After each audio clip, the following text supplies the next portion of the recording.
श्रीगुरुभ्यो नमः। हरिः ओम्।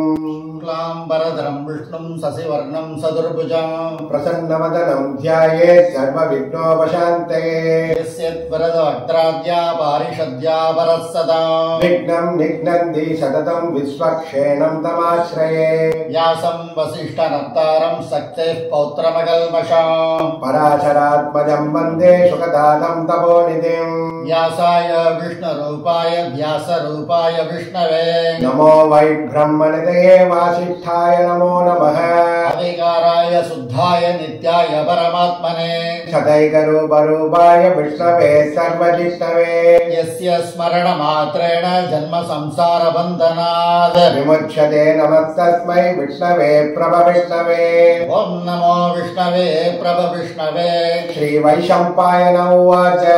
स्वाधर्मानशेषेण पावनानि स सर्वशः युधिष्ठिरशान्तनवं पुनरेवाप्यभाषत। युधिष्ठिरोवाच किमेहं दैवतं लोके किं वाप्येहं परायणः सुवन्दकं कमर्चन्द प्राप्नुर्मानवा शुभम्। को धर्मः सर्वधर्माणां भवतः परमो मदः किं च वन्मुच्यते जन्तज्जन्म संसारबन्धनात्। श्रीभीष्मोवाच जगत्प्रभुं देवदेवमनन्तं पुरुषोत्तमम् सुवन्नाम सहस्रेण पुरुषः सततोत्थितः। तमेव चार्चयन् नित्यं भक्त्या पुरुषमव्ययम् ध्यायन् सुवन्नमस्यं च यजमानस्तमेव च।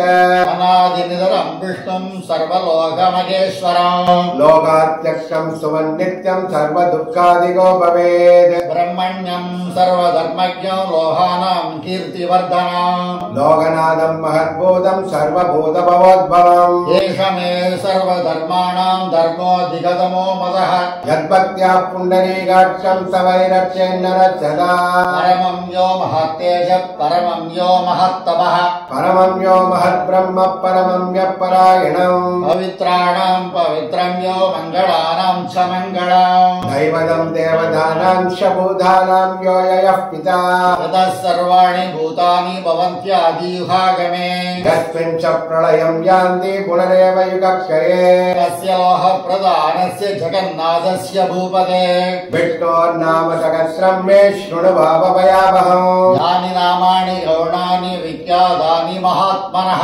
ऋषिभिः परिगीतानि धानि लक्ष्यामि बोधये। ऋषिर्नाम्नां सहस्रस्य वेदव्यासो महामुनिः छन्दोऽनुष्टुप् तदा देवो भगवान् देवगीसुतः। अमृतां सुद्भवो बीजं शक्तिर्देवकीनन्दनः त्रिशामासदयं तस्य शान्त्यत्यै विनियुज्यते। विष्णुं जिष्णुं महाविष्णुं प्रभविष्णुं महेश्वरम् अनेकरूपदैत्यान्तं नमामि पुरुषोत्तमम्। अस्य श्रीविष्णोर्दिव्यसहस्रनाम स्तोत्रमहामन्त्रस्य श्रीवेदव्यासो भगवान् ऋषिः। अनुष्टुप्छन्दः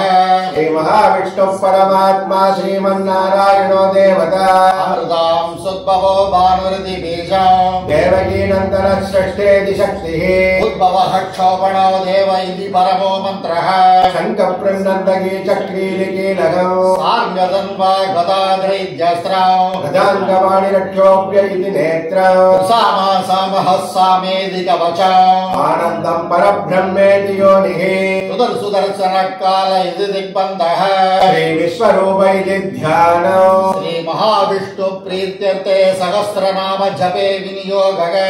ध्यानम्। क्षीरोदन्वत्प्रदेशे सुसिमणिवलसत्सैकतेर्मौक्तिकानाम् मालाव्यक्तासनस्तत्फटिकमणिनिभैर्मौक्तिकैर्मण्डिताङ्गः। शुभ्रैरभ्रैरदभ्रैरुपरि विरसितैर्मुक्तपीयूषवर्षैः आनन्देन पुनीयादरिनलिनगताशङ्कबाणैर्मुकुन्दः। गोपादवयस्य नाभिर्दियदसुरनिलचन्द्रसूर्यौ च नेत्रे कर्णावासाश्रयोऽध्यामुखमभिदहनो यस्य वाक्येयमप्तिः। अन्तस्तं यस्य विश्वं सुरनरगोगोगि गन्धर्वदैत्यैः चित्रं रम्यधेनं त्रिभुवनवपुषं विष्णुवेदं नमामि। ॐ नमो भगवते वासुदेवाय शान्ताकारं भुजगशयनं पद्मनाभं सुरेशम् विश्वाधारं गगनसदृशं मेघवर्णं शुभाङ्गम्। लक्ष्मीकान्तं कमलनयनं योगिकृत्यानगम्यो वन्दे विष्णुं भवभयहरं सर्वलोकैकनाथम् मेघश्यामं पीतकौशेयवासं श्रीवत्साङ्गं कौस्तुभोत्पासिदाङ्गम् पुण्यो वेदं पुण्डरीकाय दास्यं विष्णुं वन्दे सर्वलोकैकनाथम् नमः समस्तभूतानामादिभूताय भूभृते अनेकरूपरूपाय विष्णवे प्रभविष्णवे सङ्गसक्रं सकरीतकुण्डलं सबीतवस्त्रं सरसेरुजक्षणम् भक्तस्थलस्थोऽपि कौस्तुभं नमामि विष्णुं शिरसा चतुर्भुजाम् कायायां पारिजातस्य हेमसिंहासनोपरि आसीनमम्बुदश्याममायदाक्षमलङ्कृतम् चन्द्राननं चतुर्बाहुं श्रीवत्साङ्गितवक्षसाम् रुक्मिणी सत्यभामाभ्यां सहितं श्रीकृष्णमात्रये ॐ विश्वं विष्णुर्वषट्कारो भूतभव्यभवत्प्रभुः भूतकृद्भूतप्रद्भावो भूतात्मा भूतभावनः भूतात्मा परमात्मा च मुक्तानां परमागतिः अव्ययपुरुषक्षेत्रज्ञोऽक्षर एव च योः विदान्नेता प्रधानपुरुषेश्वरः नारसिंहौ श्रीमान् केशवः पुरुषोत्तमः सर्वस्ताणुर्भूतादिर्निधिरव्ययः सम्भवो भावनो भक्ता प्रभव प्रभुरीश्वरः स्वयंभू शम्भुरादित्य पुष्कराक्षो महास्वनः अनादिनिधनो धाता विधाता धातुरुत्तमः अप्रमेयो ऋषिकेश पद्मनाभो अमरप्रभुः विश्वकर्मा मनुस्वष्टा स्थविष्ठस्थविधोऽध्रुवः अग्राह्यः शाश्वतकृष्णो लोकिताक्षप्रदर्दनः प्रबोधस्त्रिगुप्ताम पवित्रं मङ्गलं वरो प्राणो ज्येष्ठश्रेष्ठ प्रजापतिः हिरण्यगर्भो भूगर्भो माधवो मधुसूदनः ईश्वरो विक्रमे दण्डी मेधावी विक्रमक्रमः अनुत्तमो दुरादर्श कृतज्ञ कृतिरोत्मवान् शरणं सर्व विश्वरेदा प्रजाभवः अगत्थं वत्सरो व्याल प्रत्ययः सर्वदर्शनः अजः सर्वेश्वर सिद्धः सिद्धिः सर्वाधिरच्युतः विशाखविरमेयात्मा सर्वयोग विनिश्रुतः वसुर्वसुमरा सत्यः समात्मा संविदः समः अमोघ पुण्डरीकाक्षो वृषकर्मा वृषाकृतिः रुद्रो भुगुशिरा बभ्रुर्विश्वयोनिषु श्रीश्रवाः अमृतशाश्वतस्सानुर्वरारोहो महादवाः सर्वः सर्वविद्भानुर्विश्वक्सेनो जनार्दनः वेदो वेदविदव्याङ्गो वेदाङ्गो वेदविद्कविः सोहाध्यक्ष सुराध्यक्षो धर्माध्यक्ष कृतः चतुरात्मा चतुर्व्योः चतुर्दंश चतुर्भुजः राजिष्णुर्भोजनं भोक्ता सहिष्णुर्जगदादिजः अनको विजयो चेत विश्वयोनिः पुनर्वसुः उपेन्द्रो वामन प्रांसुरमोह सुशिरोज्जितः अतीन्द्रः सङ्ग्रहः सर्गो त्रिदात्मा नियमो यमः वेद्यो वैद्य सदा यो हि वीरः माधवो मधुः अतीन्द्रियो महामायो महोत्साहो महाबलः महाबुद्धिर्महावीर्यो महाशक्तिर्महाद्युतिः अनिर्देश्यो श्रीमानमेयात्मा महात्रिधृत् महेश्वासो महीवर्ता श्रीनिवासः सदाङ्गतिः अनिरुद्धशुरानन्दो गोविन्दो गोविदाम्बतिः हरिशिर्तमनोहंस सुवर्णो भुजगोत्तमः हिरण्यनाभस्वदवा पद्मनाभ प्रजापतिः अमृतो सर्वग्रसिंह सन्दादा सन्धिमान् स्थिरः अजो दुर्मक्षणस्तास्ता विश्रुतात्मा सुरारिहा गुरुर्गुरुतमो दाम सत्य सत्यपराक्रमः निमिषो निमिषस्रग्वी वाचस्पतिरुधारतीः अग्रणीर्गामणी श्रीमान् न्यायो नेता समीरणः सहस्रमूर्ता विश्वात्मा सहस्राक्ष सहस्रपाद आवर्धनो वृदात्मा संवृतः सम्प्रवर्धनः अगत्संवर्तहो वह्निरनीलो धरणीधरः प्रसाद प्रसन्नात्मा विश्वदृक् विश्वभुक् विभुः सत्कर्ता सत्कृतस्सागर्भक्तन्नारायणो नरः असङ्गेयो प्रमेयात्मा विशिष्ट शिष्टगुरुसुषिः चित्तार्थसिद्धिसङ्कल्प सिद्धिदसिद्धिसाधनः वृषाये वृषभो विष्णुर्वृषभर्वा वृषोदरः वर्धना वर्तमानस्य विविक्तश्रुतिसागरः सुभुजो दुर्धरो वाग्मी महेन्द्रो वसुदो वसुः नैकरूपो मृगद्रोपस्य विविक्तप्रकाशनः ओजस्तेजोदुदीधरः प्रकाशात्मा प्रदापनः रुद्रस्पष्टाक्षरो मन्त्रश्चन्द्रांशुर्भास्करत्युदे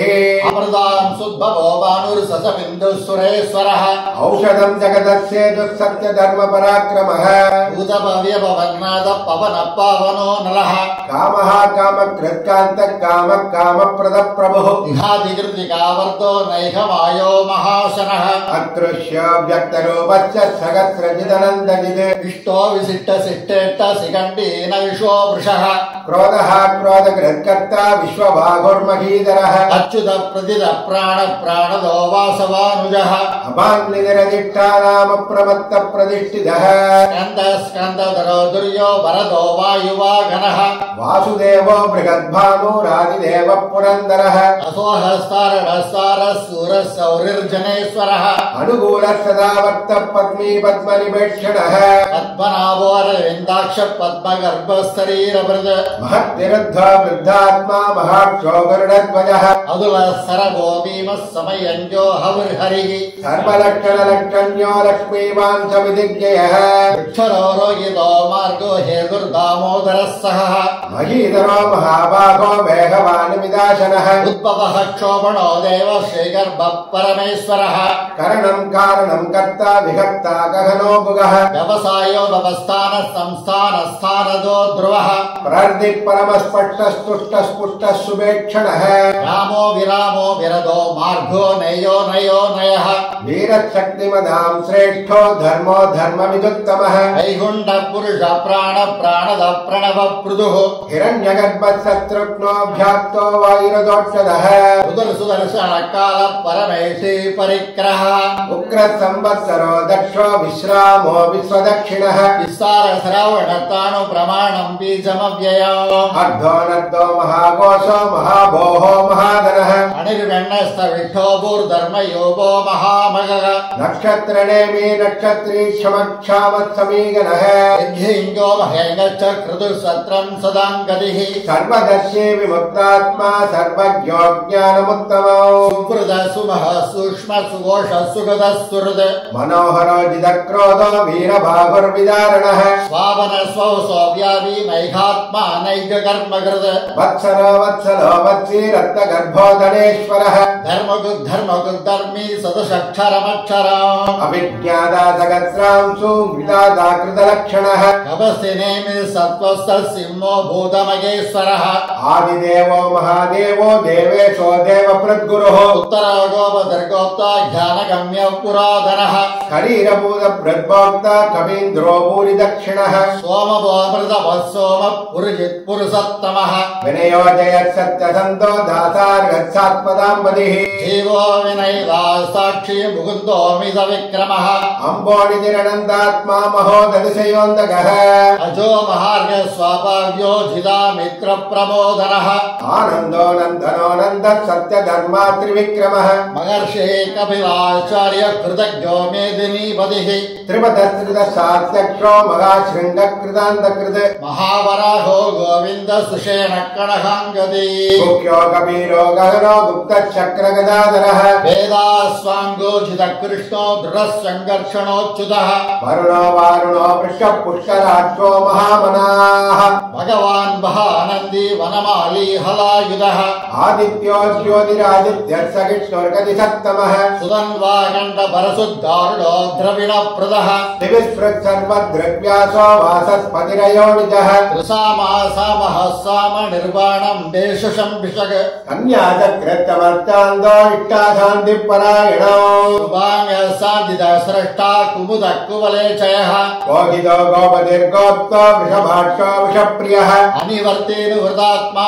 संक्षेदाशेमकृच्छिवः श्रीवत्सवक्षावः श्रीवाच श्रीपति श्रीमथाम्बरः श्रीधर श्रीधर श्रीनिवास श्रीनिधि श्रीविभावनः श्रीधर श्रीकरत्रेय श्रीमान् लोकत्रयाश्रयः सक्कस्वङ्ग सदानन्दो नन्दिर्ज्योतिर्गणेश्वरः विचित्रात्मा विधेयात्मा सत्कीर्तिच्छिन्नसंशयः उदीर्ण सर्वदा सक्षुरणि शाश्वत स्थिरः भूषयो भूषणो भूतिर्विशोगशोगनाशनः अर्चिष्माणर्चित कुम्भो विशुद्धात्मा विशोधनः अनिरुद्धो प्रतिरथ प्रत्युम्नो विक्रमः कालनेमिनिहा वीर शौरि शूरजनेश्वरः त्रिलोकात्मा त्रिलोकेश केशव केतिका हरिः कामदेव कामबाल स्वामी गान्धकृतागमः अनिर्देशो विष्णुर्वीरो नन्दो धनञ्जयः ब्रह्मण्यो ब्रह्महत् ब्रह्मा ब्रह्म ब्रह्म विवर्धनः ब्रह्मविद् ब्राह्मणो ब्रह्मी ब्रह्माज्ञो ब्राह्मण प्रियः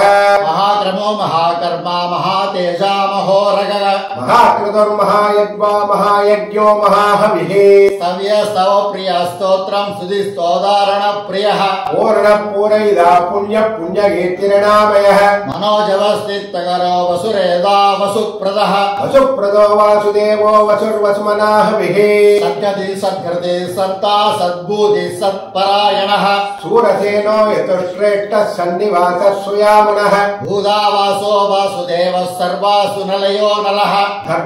दर्पदो दृप्तो दुर्धरोद्धापराजितः विश्वमूर्तिर्महामूर्तिर्दीप्तमूर्तिरमूर्तिमान् अनेकमूर्तिरव्यक्तः सदमूर्तिः सदाननः देहोनैक सवक्क किं यत्यत् पदमनुत्तमम् लोकबन्धुर्लोकनाथो माधवो भक्तवत्सलः सुवर्णवर्णो हेमाङ्गो वराङ्ग चन्दनाङ्गदी वीरः विषमः शून्यो कृताशीरचलत्सलः अमानी मानदो मान्यो लोकस्वामी त्रिलोककृत सुमेधामेधजोदन्यः सत्यमेधादरादरः देशो वृषो दिदीधरः सर्वशस्त्रप्रदाम्बरः प्रग्रहो निग्रहो व्यग्रो नैकशृङ्गो गदाग्रजः चतुर्मूर्ति चतुर्बाहु चतुर्व्योह चतुर्गतिः चतुरात्मा चतुर्भावः चतुर्वेदविदेकबाध समावृतो निवृतात्मा दुर्जयो दुरतिक्रमः दुर्लभो दुर्गमो दुर्गो दुरावासो दुरारिगा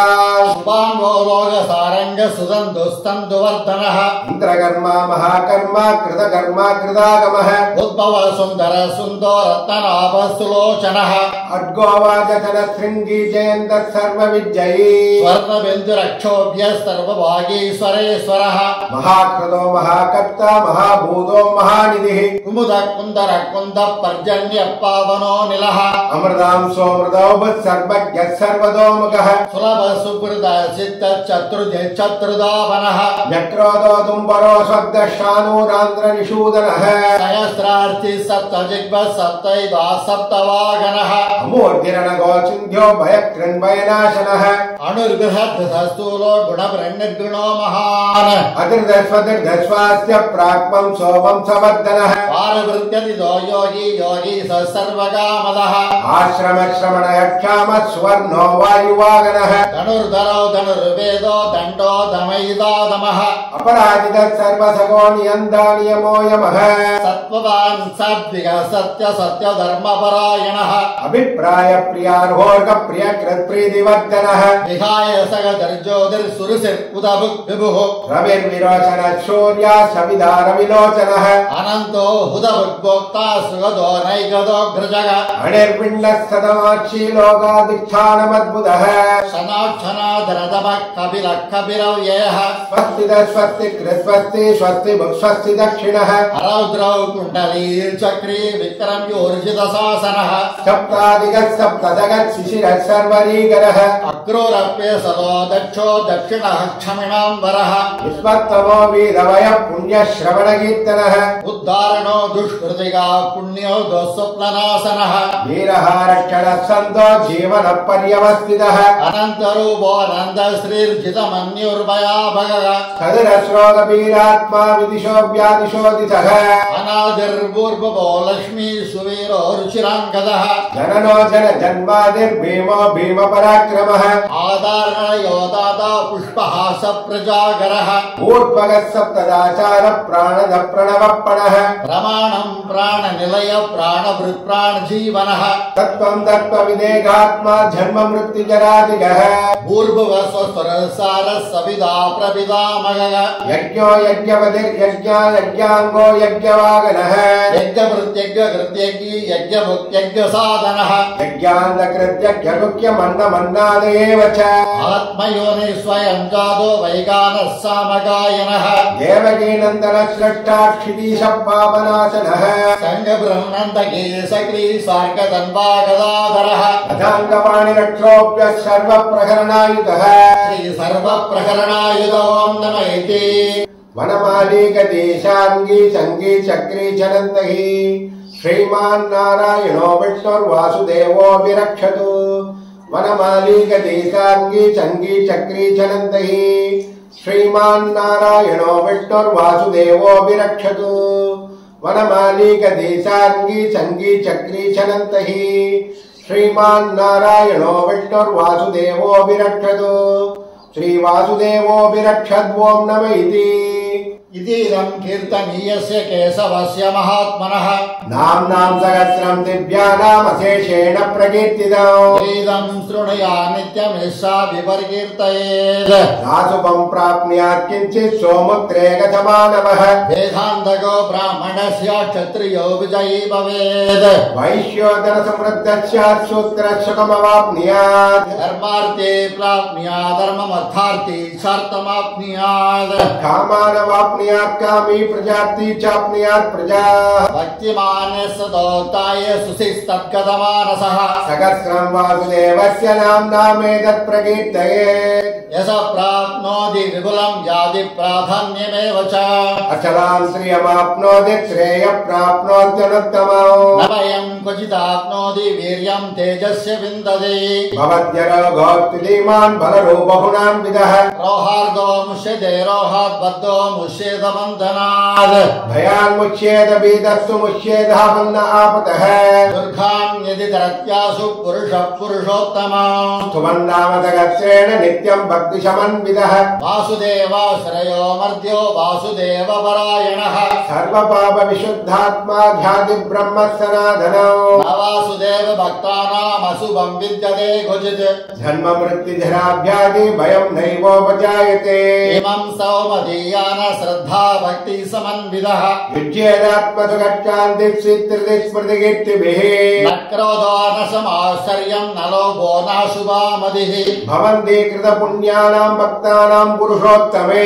यौष सन्द्रार्घ नक्षत्रा गन्ति सोऽपूर्महोदधिः वासुदेवस्य वीर्येण विदुर्धानि महात्मनः ससुरासुर गन्धर्वं सयक्षोरकराक्षसाम् जगत्पथे वर्तदेदं कृष्णस्य तदराजनम् इन्द्रियाणि मनो बुद्धिर्सत्त्वं तेजो बलं त्रुधिः वासुदेवात्महान्यागो क्षेत्रं क्षेत्रज्ञेव च सर्वागमानामाचार प्रथमं परिकल्पते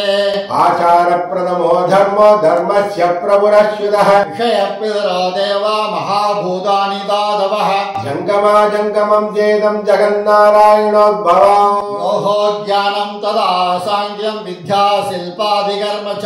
वेदाशास्त्राणि विज्ञानम् एतत् सर्वं जनार्दनात् येहो विष्णुर्महद्भूतं पृथग्भूतान्यनेक च त्रीन् लोहान् व्याप्य बोधात्मा भुङ्क्ते विश्वभुगव्ययः इमं स्तवं भगवतो विष्णोर्व्यासेन कीर्तिताम् पठेत्य इच्छेत् पुरुषश्रेय प्राप्तुं सुगानि च विश्वेश्वरमजं देवं जगतः प्रभुमव्ययम् भजन्ति ये पुष्कराक्षं न ते यान्ति पराभवम् न देयान्ति पराभवम् ॐ नम इति अर्जुन उवाच पद्मपत्र विशालाक्ष पद्मनाभ सरोत्तम भक्तानामनुरक्तानां ध्याता भव जनार्दन श्रीभगवानुवाच यो मां नाम सहस्रेण स्तोतुमिच्छति पाण्डव शोकमेहेन श्लोकेन सुत एव न संशयः उत एव न संशय ॐ नम इति व्यासोवाच वासनात् वासुदेवस्य वासितं भुवनत्रयम् सर्वभूतनिवासोऽसि वासुदेव नमोऽस्तुते श्रीवासुदेव नमोऽस्तुते ॐ नम इति पार्वत्युवाच केनोपायेन लघुना विष्णोर्नाम सहस्रः पठ्यते पण्डितैर्नित्यं श्रोतुमिच्छाम्यहं प्रभो ईश्वर उवाच श्रीराम राम रामेति रमे रामे मनोरमे सहस्रनाम तत्तुल्यं राम नाम वरानने श्रीराम राम रामेति रमे रामे मनोरमे सहस्रनाम तत्तुल्यं राम नाम वरानने श्रीराम राम रामेति रमे रामे मनोरमे सहस्रनाम तत्तुल्यं राम नाम वरानने श्रीराम नाम वरानन ॐ नम इति ब्रह्मोवाच नमोऽस्तु अनन्ताय सहस्रमूर्तये सहस्रपादाक्षि शिरोर्बाहवे सहस्रनाम्ने पुरुषाय शाश्वते सहस्रकोटियुगधारिणे नमः सहस्रकोटियुगधारिणे नमः ॐ नम इति सञ्जय उवाच यत्र योगेश्वरः कृष्णो यत्र पार्थो धनुर्धरः तत्र श्रीर्विजयो भूतिर्ध्रुवाणि धर्मधिर्मम श्रीभगवानुवाच अनन्या चिन्तयन्तो मामेशना पर्युपासते येषां नित्याभियुक्तानां योगक्षेमं वहाम्यहम् परित्राणाय साधूनां विनाशाय सदुष्कृताम् धर्म संस्थापनार्थाय संभवामि युगे युगे आर्ता विषण्णा शिथिलाच्छवेदा घोरेषु सव्यादिषु वर्धमानाः संकीर्त्य नारायण सप्तमात्रं विमुक्तदुःखाः सुखिनो भवन्तु कायेन वाचा मनसेन्द्रियैर्वा बुद्ध्यात्मना वा प्रकृते स्वभावात् करोमि यच्चत् सकलं परस्मै श्रीमन्नारायणायेति समर्पयामि। ఇది శ్రీ విష్ణు సహస్రనామ స్తోత్రం సంపూర్ణం।